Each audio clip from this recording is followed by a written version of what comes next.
Hello everyone, welcome to my new video. दोस्तों, IEX की आज एनुअल एनालिस्ट मीट थी, जिसके ट्रांसक्रिप्ट का ऑडियो रिकॉर्डिंग भी आईएक्स की साइट में अवेलेबल है। If you want to listen everything word to word detail में अगर आपको जानना है, then you can visit IX site. वहां से आप ऑडियो फाइल डाउनलोड करके उसको सुन सकते हैं। बाकी इस वीडियो में जो भी एनालिस्ट मीट में इंपॉर्टेंट पॉइंट डिस्कस हुए हैं उसको मैं यहाँ पर डिस्कस करने वाला हूँ, जिसको देखने के बाद अगर आप इसके शेयर होल्डर हैं या फिर अगर आप इसमें इन्वेस्टमेंट का प्लानिंग कर रहे हैं तो आपको एक अच्छा आइडिया लग जाएगा कि कंपनी का फ्यूचर ग्रोथ क्या है, फ्यूचर प्रोस्पेक्ट क्या है। चलिए, यहाँ पे कंपनी का कहना है कि इंडिया एक प्रॉमिसिंग इकोनॉमी है और इसके बारे में मैंने पहले भी अपनी कुछ वीडियो में डाटा आपको दिखाया हुआ है, जहाँ पे अगर हम जीडीपी की बात करें, ग्रोथ जो है 13% की हमें देखने को मिली इस क्वार्टर में, जो कि हाईएस्ट है एमंग यहाँ पे कितनी भी कंट्रीज़ की अगर हम बात करें तो। इनफैक्ट यूएस और यूके की अगर बात किया जाए तो वहाँ पे जीडीपी ग्रोथ हमें कॉन्ट्रैक्टिंग देखने को मिली है, नेगेटिव में वहाँ पे इस बार का डाटा आया हुआ है। तो यहाँ पे कंपनी जो कह रही है कि higher GDP growth of about 8% expected to drive electricity. और इस चीज़ को देखिए, मैंने कई बार एम्फेसिस किया है कि आपकी अगर जीडीपी ग्रो कर रही है, कंट्री की इकोनॉमी ग्रो कर रही है, तो वहाँ पे पावर और एनर्जी का भी कंजम्पशन बढ़ेगा। और यहाँ पे इस चीज़ को इन्होंने डाटा से भी दिखाया है। पिछले 5 सालों में अगर देखा जाए तो वहाँ पे 3.8% CAGR से ग्रोथ जो है इस पावर इंडस्ट्री में देखने को मिली है, पावर कंजम्पशन में देखने को मिली है। ऑल्दो ये जो ग्रोथ है ये कम है, लेकिन अभी डाटा में मैं और आगे दिखाऊंगा। फिलहाल इनका जो प्रोजेक्शन है वो यहाँ से लगभग 6% के CAGR से ग्रोथ का प्रोजेक्शन है। और ये प्रोजेक्शन 6% से हो भी सकता है, उसके पीछे कई सारे रीज़न है। पहला रीज़न तो आप देख सकते हैं, ईवी गवर्नमेंट का काफ़ी ज़्यादा पुश है यहाँ पे इलेक्ट्रिक व्हीकल के लिए। तो जो भी एनर्जी कंजम्पशन बेस्ड जो भी ड्राइव्स हैं, कार हैं, बाइक हैं, तो वो सारा सब कुछ आपको स्विच होता हुआ देखने को मिलेगा, जो कि इलेक्ट्रिसिटी का कंजम्पशन करेगा। नंबर 2, यहाँ पे हम बात करेंगे इंडस्ट्रियलाइजेशन की। गवर्नमेंट का एक बहुत बड़ा पुश है मेक इन इंडिया के लिए, चाहे वो डिफेंस सेक्टर में हो, चाहे वो मैन्युफैक्चरिंग सेक्टर में हो। आप छोटे से छोटा चीज ले लीजिए, टॉय का भी देख लीजिए। चाइनीज बहुत सारे हमारे कंट्री में टॉय का इंपोर्ट होता था, खिलौनों का इंपोर्ट होता था। तो गवर्नमेंट का इवन उस छोटे से भी जो सेगमेंट है, तो वहाँ पे भी एक बहुत बड़ा पुश है कि ये सारी चीज़ें जो भी हैं वो मेक इन इंडिया हो। और जब मेक इन इंडिया होगी, कंट्री में मैन्युफैक्चरिंग होगा, तो डेफिनेटली फैक्ट्रीज वगैरह रन करेंगे, तो वहाँ इलेक्ट्रिसिटी का कंजम्पशन आपको बढ़ता हुआ देखने को मिलेगा। तो डेफिनेटली ये दोनों एक बहुत बड़े ड्राइविंग फैक्टर होंगे हमारे देश में इलेक्ट्रिसिटी कंजम्पशन को बढ़ाने के लिए।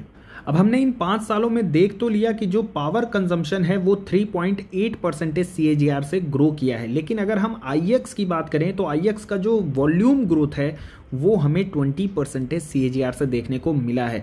अब यहाँ पे अगर आईएक्स ये बोल रहा है कि फ्यूचर में जो है तो ये हमें जो पावर कंजम्पशन है 6% CAGR से बढ़ता हुआ देखने को मिलेगा, तो यहाँ पे ये जो वॉल्यूम ग्रोथ है ये एटलीस्ट 20 नहीं तो 30% का ग्रोथ तो आपको दिखाएगा ही दिखाएगा।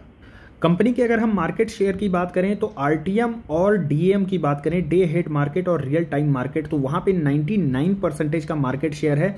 अदर देन दैट यहाँ पे अगर हम टैम और ग्रीन मार्केट को भी ऐड कर दें, ओवरऑल देखा जाए तो यहाँ पे 94% का मार्केट शेयर कंपनी के पास है। Other than that in a long run अगर देखा जाए सिंस 2008, तो कंपनी का जो वॉल्यूम ग्रोथ रहा है, इलेक्ट्रिसिटी वॉल्यूम ग्रोथ अगर आप देखेंगे 2008 से, तो वो 33% का विद CAGR जो है 33% के CAGR से वॉल्यूम ग्रोथ रही है। कंपनी के अगर हम रेवेन्यू प्रोडक्ट की बात करें तो वहां पे भी आपको ड्रास्टिक चेंज देखने को मिलेगा। FY22 तक अगर आप देखेंगे 64% का इनका रेवेन्यू कंट्रीब्यूशन डैम से हमें देखने को मिल रहा था, जो कि अभी रिसेंटली पूरा FY23 कंप्लीट भी नहीं हुआ है और हमें ये कंट्रीब्यूशन 48% का देखने को मिल रहा है। तो अगर आप देखेंगे कि यहाँ पे जो परसेंटेज बढ़ा है वो कहाँ कहाँ बढ़े हैं, तो आप देखेंगे आरटीएम में बढ़ता हुआ देखने को मिला है। ग्रीन एनर्जी में यहाँ पे इनका जो शेयर है 5% से बढ़ के 7% हो गया है। बात करें यहाँ पे न्यू बिजनेस इनिशिएटिव की, तो यहाँ पे जो पावर एक्सचेंज अभी तक हमें देखने को मिलता था, तो उसमें जो है तो रिन्यूएबल पावर एक्सचेंज में भी कंपनी एंटर कर चुकी है। और इसके अलावा यहाँ पे कंपनी जो है तो कार्बन मार्केट और कोल एक्सचेंज को भी यहाँ पे एंटरटेन करने के लिए प्रयासरत है। यानी कि यहाँ पे जो है तो कार्बन एक्सचेंज भी आपको देखने को मिल सकता है आने वाले टाइम में। कंपनी जो है तो गवर्नमेंट ऑफ इंडिया के साथ यहाँ पे क्लोजली वर्क कर रही है, इस बिजनेस मॉडल को डिस्कस कर रही है। इसके साथ साथ कोल एक्सचेंज भी आपको इस कंपनी के माध्यम से देखने को मिल सकता है। अभी हमने पीछे देखा था FY17 से लेकर के 22 तक जो वॉल्यूम में ग्रोथ थी वो 20% थी। FY18 से अगर 22 का यहाँ पे जो डाटा दिखाया गया है उसमें वॉल्यूम ग्रोथ में 16% CAGR से दिखाया गया है। अगर यहाँ पे 18 से 22 के रेवेन्यू ग्रोथ की बात किया जाए तो 17% का CAGR रहा है, EBITDA 19% के रहे हैं और पैट में जो ग्रोथ है वो FY18 से लेकर के 2022 FY22 तक जो है तो 23% CAGR से ग्रो किए हैं। एक्सपेंस की बात करें तो 7% CAGR से ग्रो किया है, लेकिन अगर आप यहाँ पे as a percentage of revenue देखेंगे जो एक्सपेंस रहा है तो वो ईयर ऑन ईयर यहाँ पे डिक्लाइन किया है, जो कि एक्सेप्शनल यहाँ पे इनकी ऑपरेटिंग इफिशियंसी को बताता है। यानी कि ये बता रहा है कि कंपनी का जो ऑपरेटिंग इफिशियंसी है वो काफ़ी इंप्रूव हो रहा है, रेवेन्यू काफ़ी ज़्यादा बढ़ रहे हैं, लेकिन एक्सपेंस उस हिसाब से उतनी ज़्यादा तेज़ी से नहीं बढ़ रहे हैं। और यही रीज़न है कि कंपनी का जो यहाँ पे जो ऑपरेटिंग एक्सपेंस है as a percentage of total income वो डिक्लाइन कर रहा है।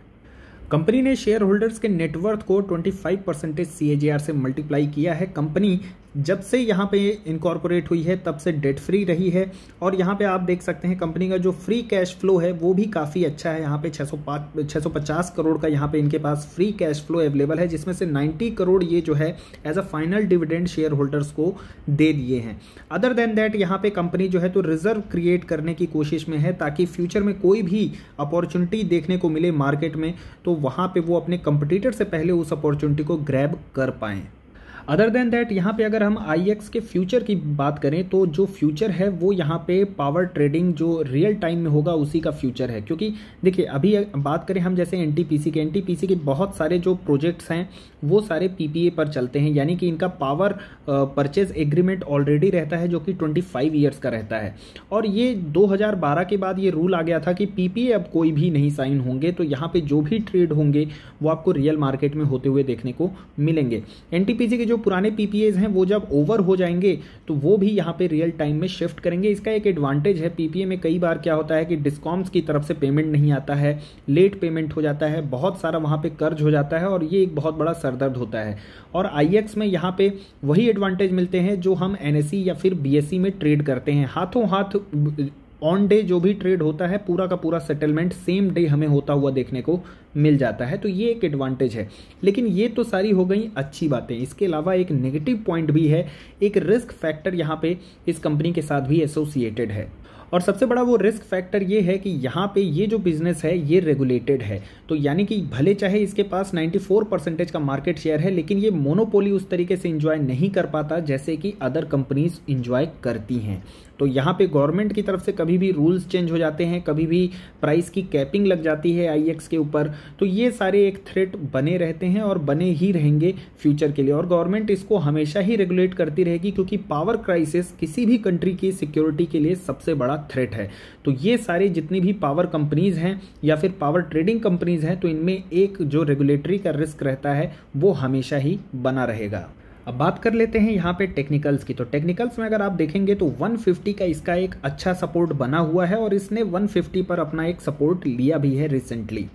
कंपनी यहाँ पे स्मॉल कैप से बिलोंग करती है, तो स्मॉल कैप की जो कंपनियाँ होती हैं उसमें आपको अपने पोर्टफोलियो का 4 या 5% मैक्सिमम वेटेज देना चाहिए और उससे ज़्यादा आपको कभी भी वेटेज नहीं देना है।